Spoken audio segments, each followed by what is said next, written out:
नमस्कार दोस्तों, स्वागत है आपका एक बार फिर से हमारे इस नए वीडियो में।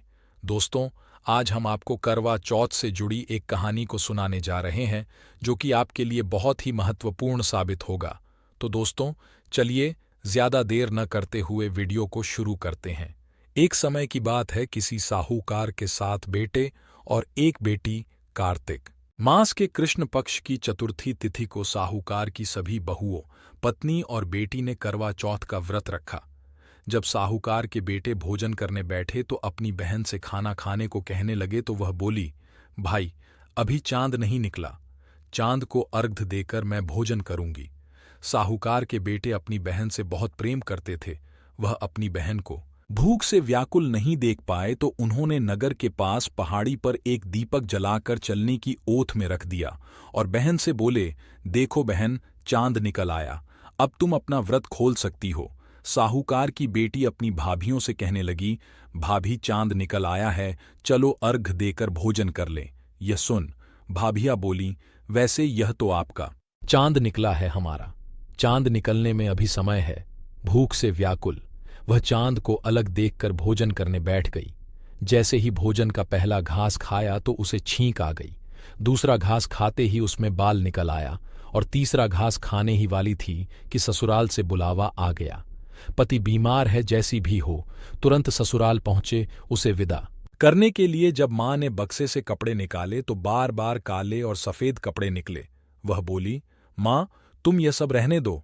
मां घबराकर बेटी से बोली, बेटी, रास्ते में जो भी छोटा बड़ा मिले सबके पैर छूते जाना, और जो कोई भी लोग सुहागन होने का आशीर्वाद दे वही अपने पाले में गांठ बांध देना। वह बोली, ठीक है मां, और वह अपने ससुराल चल दी।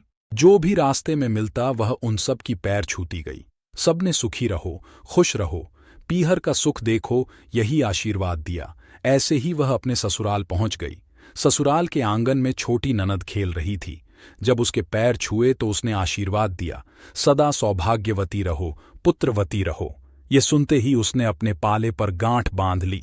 अंदर गई तो देखा उसके पति का शव रखा है और उसे ले जाने की तैयारी हो रही है। वह बहुत रोई।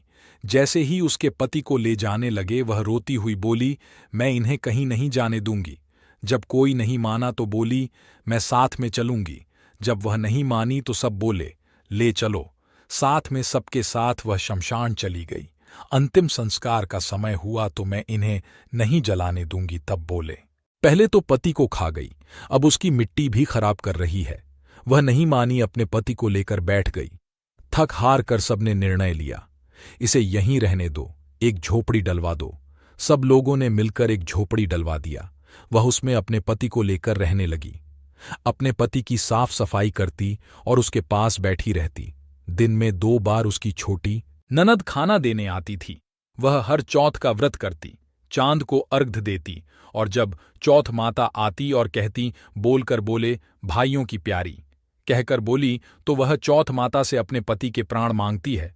उसे यह कहती, हमसे बड़ी चौथ माता आएंगे, तब उनसे अपने पति के प्राण मांगना। एक एक करके सभी चौथ आई और सभी यह कहकर चली गई। अश्विन की चौथ माता बोली, तुझसे कार्तिक की बड़ी चौथ माता नाराज है।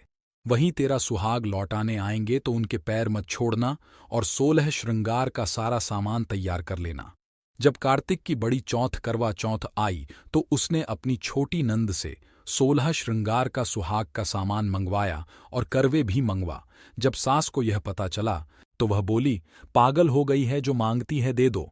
साहूकार की बेटी ने करवा चौथ का व्रत रखा, चांद को अर्घ्य दिया और ज्योत करी। जब चौथ माता प्रकट हुई तो कर लेकर बोली, भाइयों की प्यारी कर लेकर बोली। उसने उनके पैर पकड़ लिए और बोली, माता, मेरा सुहाग वापस करो। चौथ माता बोली, तू तो बड़ी भूखी है, 7 भाइयों की प्यारी बहन है तो सुहाग का तेरे लिए क्या काम। वह बोली, नहीं माता, मैं आपके पैर तब तक नहीं छोड़ूंगी जब तक आप मेरा सुहाग वापस नहीं करती। उसने एक एक करके चौथ माता को सुहाग का सारा सामान दे दिया। चौथ माता ने अपनी आंखों से काजल सिंदूर निकाला और उसे करवे में घोलकर छोटी उंगली से छींटा दिया, जिससे उसका पति जीवित हो गया। और चौथ माता जाते जाते उसकी झोपड़ी पर लात मार गई, जिससे उसकी झोपड़ी महल बन गई। उसका पति जीवित हो गया। जब छोटी ननद खाना लेकर आई तो भाभी की झोपड़ी की जगह महल खड़ा है। वह ननद को देख दौड़ी दौड़ी उसके पास आई और बोली, देखो भाई साहब, आपका भाई वापस आ गया। घर जाओ, सासू जी से कहो बाजे गाजे से हमें लेने आए।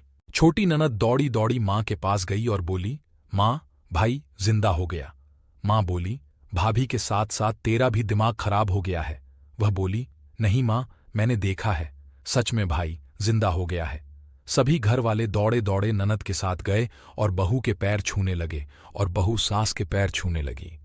बहू बोली, माताजी देखो आपका बेटा वापस आ गया। सास बोली, बहू, मैं तो साल भर पहले इसे भेज दिया था, यह तो तेरे भाग्य से वापस आया है। हे चौथ माता, जैसी कृपा साहूकार की बेटी पर करी वैसे ही इस कहानी को कहते सुनते और हुंकार भरते। सब पर कृपा करना, सबको अमर सुहाग देना। जय चौथ माता। तो दोस्तों, कैसी लगी आज की यह कहानी? और हाँ, यदि आपको अच्छी लगी हो तो कमेंट बॉक्स में जय चौथ माता लिखना ना भूले। मिलते हैं ऐसे ही शानदार कहानी को सुनने के लिए।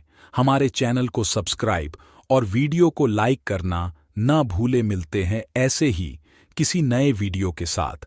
तब तक के लिए धन्यवाद।